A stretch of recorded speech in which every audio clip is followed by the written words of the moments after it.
Hey guys, how's it going? Oh, I do feel like I need to lower this. Okay, you know what? This is fine.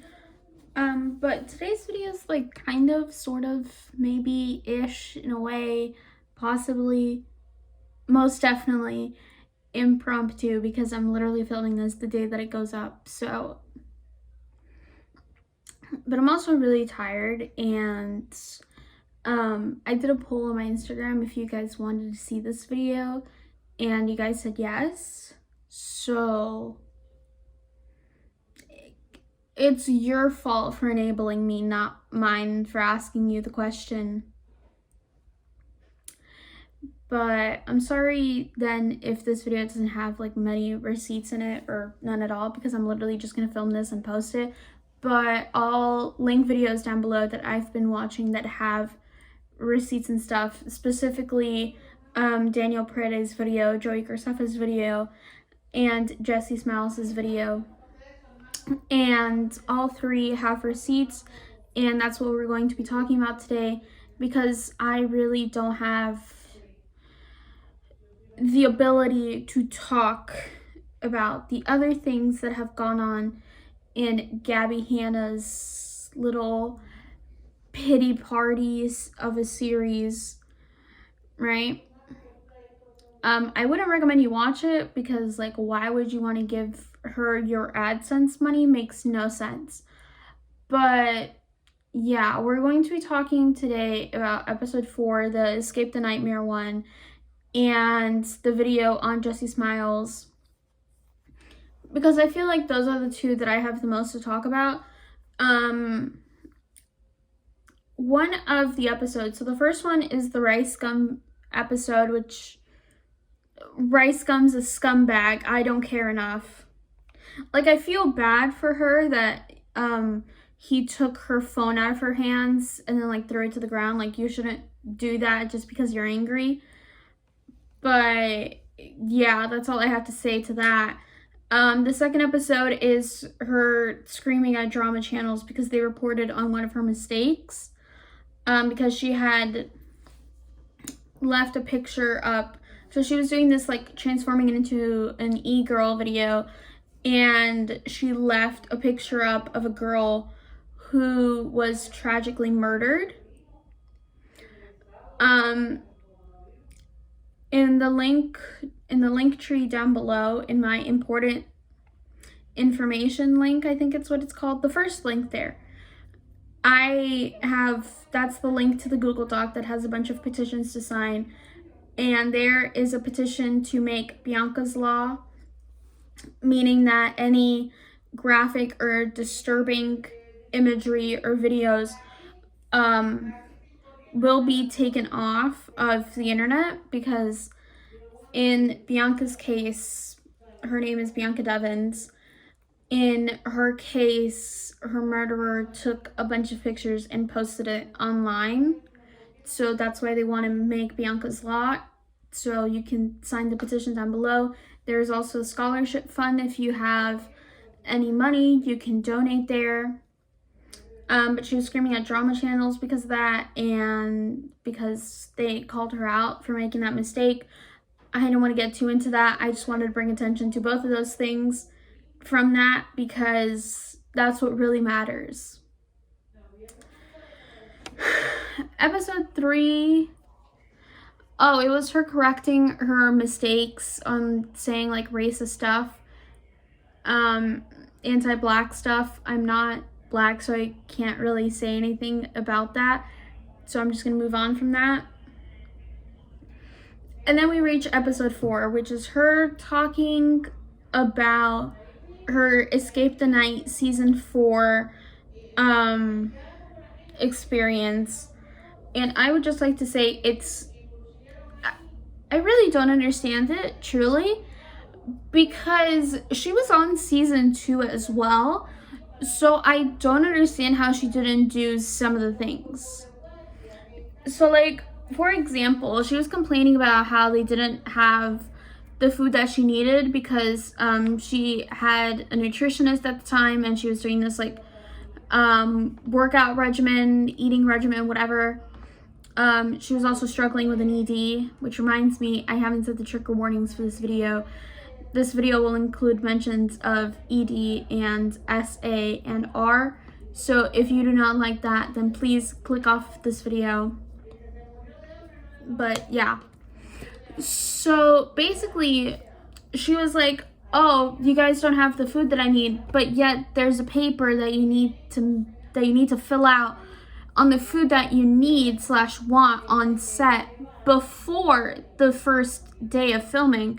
And she was filming it on the first day of she was filling it out on the first day of filming, which is real weird because again, she was in season 2. She was in a season already.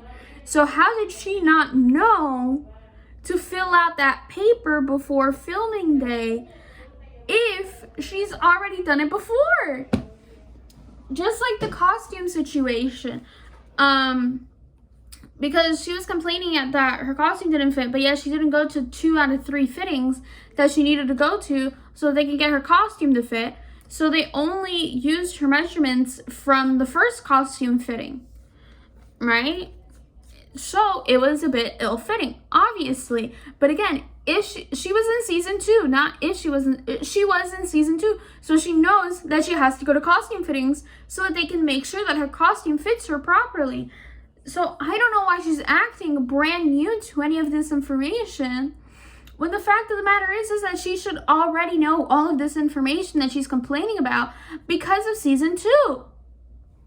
And I understand that she was dealing with a lot at the time with her ED and being undiagnosed ADHD. I completely 100% understand that and empathize with that, since I too have mental health issues. And I mean, I don't really know if I have ADHD. I feel like I could, but you know, I've only ever been diagnosed with like 2 things, so, right? So I completely empathized with her that she was going through some stuff, but at the end of the day, that doesn't excuse your behavior on how you acted on set. Because I'm a theater kid, right? I haven't acted in like productions and stuff, but I have friends who have acted in productions, granted not as big as like a YouTube premiere original, but you know, we still at the end of the day learn that you have to be nice to the people around you. Like, it doesn't cost you much to be nice to them. And if you treat them badly, there's obviously going to be consequences for your actions. And you could, I mean, again, this is an actual production by YouTube, so she can literally get blackballed if she isn't already. And if you don't know what being blackballed is, it's basically where no one hires you, no one wants you as talent, as an actor or as a singer, whatever, because of that one experience that everyone talked about. You know, so she just ruined her chances probably of being in another acting gig because she didn't act how she should have on set, right? And she should have known that they were going to be working long hours and late at night because, again, she was in season 2 of Escape the Night. She knows what goes on behind the scenes.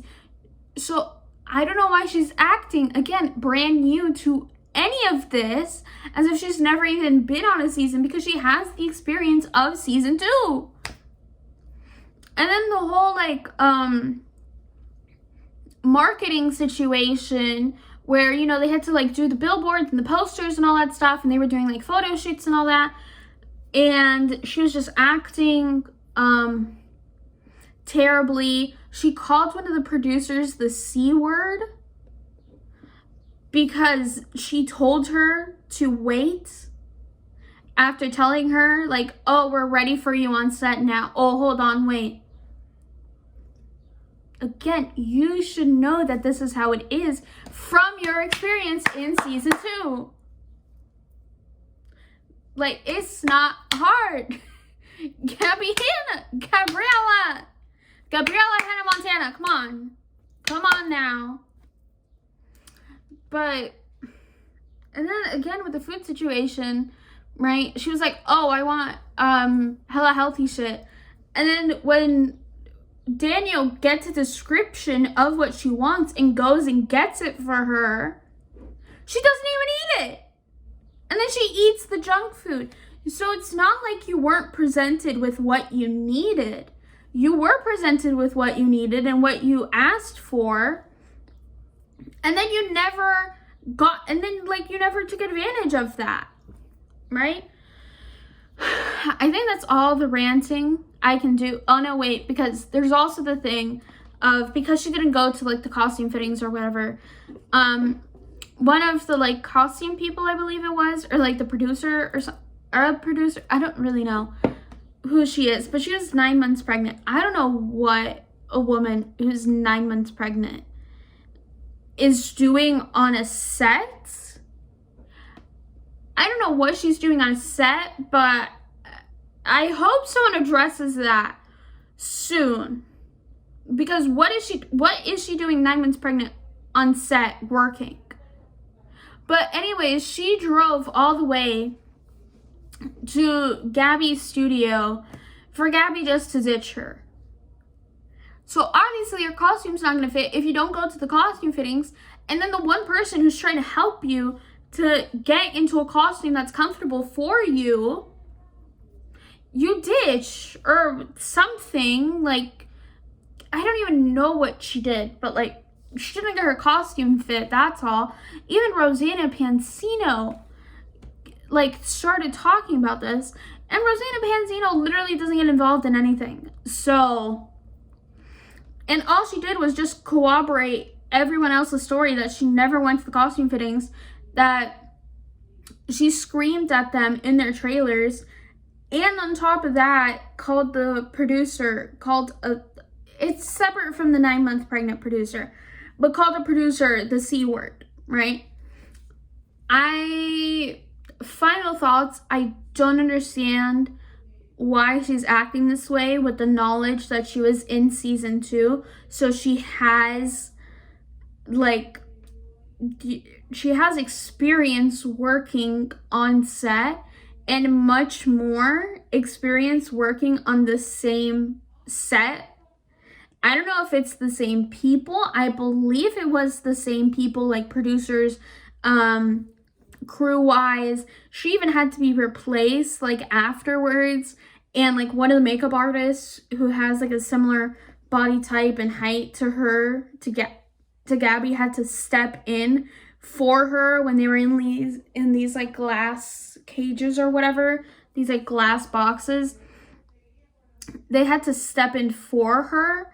They also had to kill her off at the same time they killed off, I was about to say Hannah Montana, at the same time they killed off Tana Mojo. So it wasn't really improv, because I've talked about this with one of my friends. Hi. But I talked about this with her, and she was like, oh, Escape the Night is more of like an improv show, right? And if you don't know what improv is, it's basically just unscripted work. Like, there's no script for it. You just go off with whatever the other person says, and try to make a scene off of that. But the thing is with that, with season 4, they talked about it in the video. Daniel talked about it in his video, and I believe Joey did too. But they had to kill off Tana by episode 5 because she had another contract with someone else, or she had to go to an event or something. I don't know. But they had to kill her off, so it was a bit more scripted than it normally would be, so that they could get to that logical conclusion where they would kill her off by episode 5. But they had to decide to kill off Gabbie Hanna that day too, because they just couldn't anymore. And then when she was killed off, everything went back to Sunshine and Rainbows, which I love for the cast and crew, because while I've never been on a real production, I know it's a lot of work, because I've been cast before. I've acted in front of my class and stuff.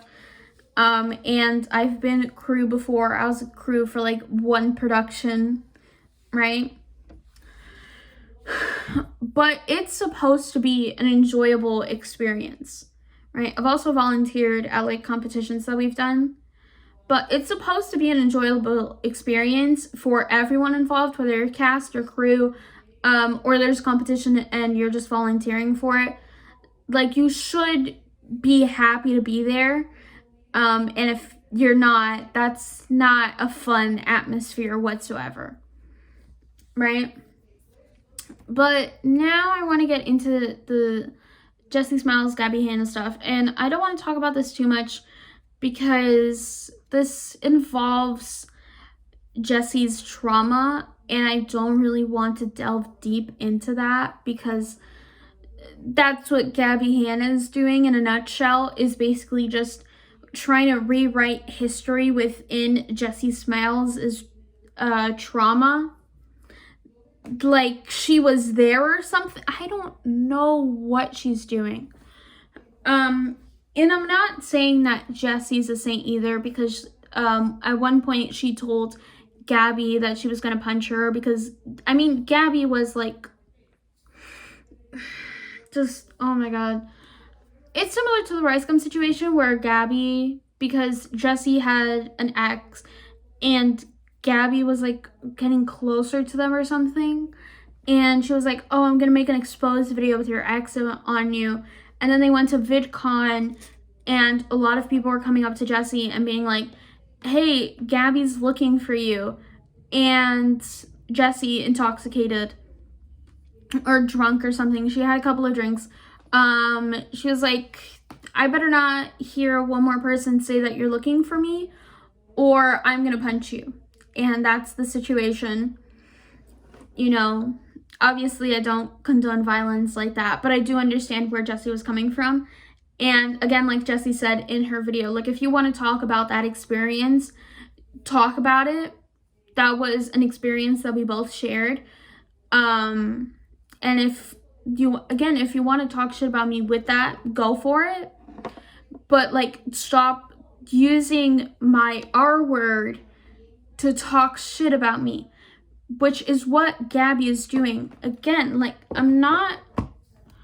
she is an R word sympathizer, and I don't want to say the full word, but she's an R word sympathizer at most, because the biggest thing for me is that she's sitting here like, oh, I wanted to hear his side out, like, you know, like no one has heard his side out, and like, I'm not here to judge or condemn anyone, I just want to understand the situation.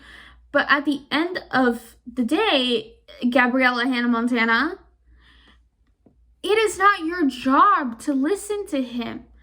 It's not. Why are you listening to him? Not to mention that before you listened to him, he was convicted. He was found guilty. Granted, of a lesser crime because he's a little pussy ass bitch, but he was still convicted in the court of law. He still pleaded guilty to hurting Jessie.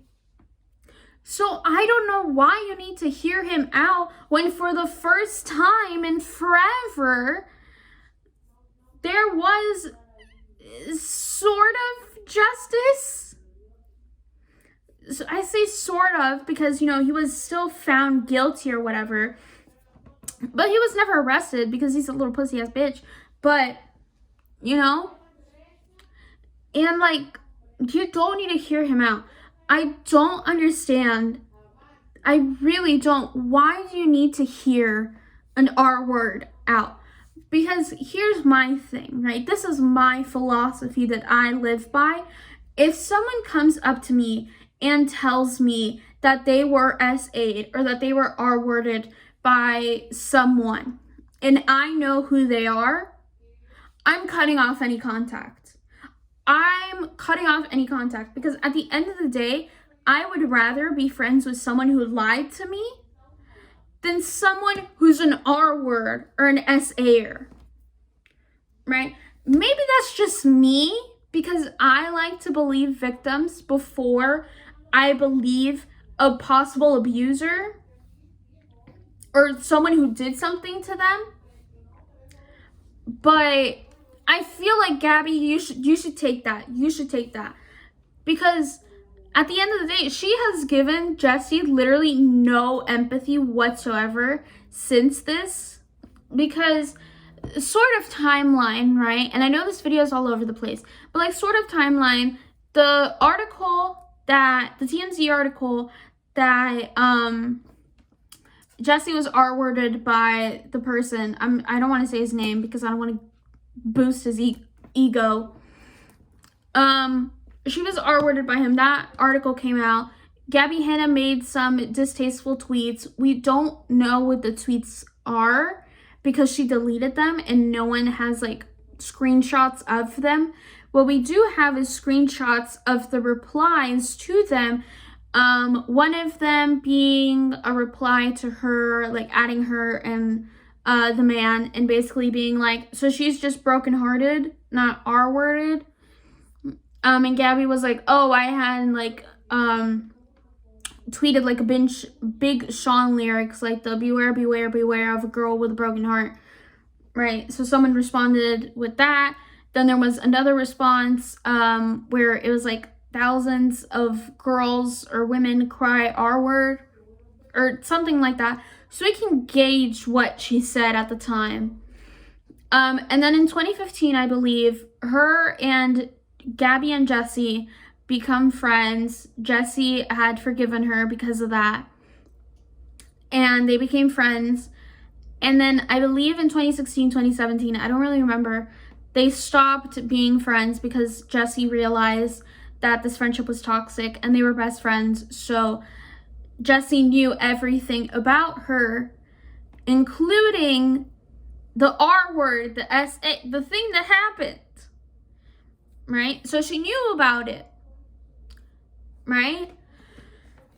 They stopped being friends, and Gabbie does the thing with the ex where she's like, oh, he wanted to F me, but I mean, if I wanted to, I would.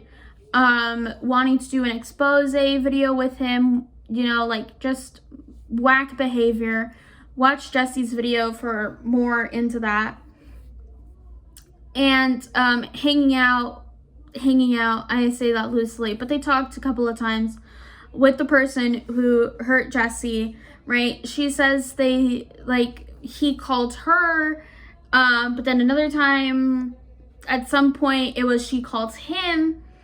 So she's not really getting her story straight. Then there was another time that they were at like an event and he went up to her and he was like, I want to give you my side of the story. And she was like, okay, I'll listen to you. And in the 3-hour phone call between Jessie and Gabbie that they had last summer, Gabbie says that like, oh, I was like, but that's the same story that Jessie tells, right?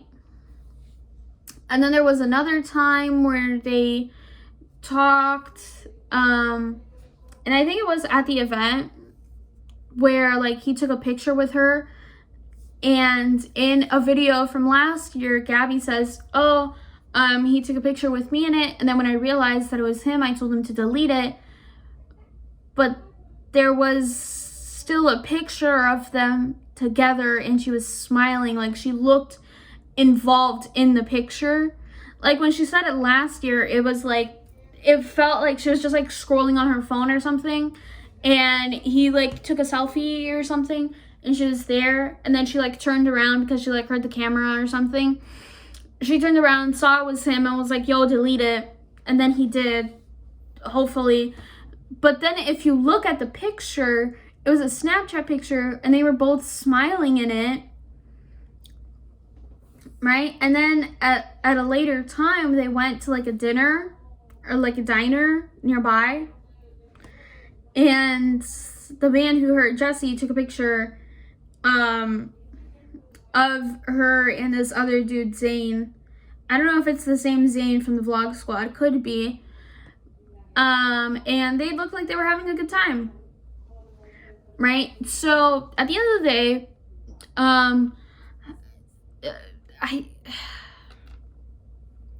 can I say she's an R-word apologist?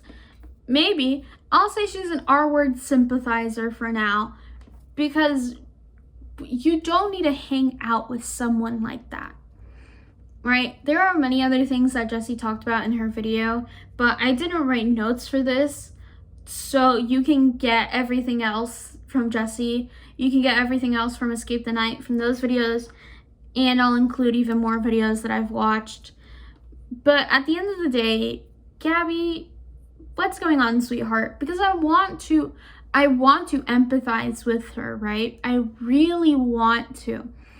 Because she had been victimized by the vlog squad, like I talked about in that video, right? I'll leave the iCard above if you want to see it.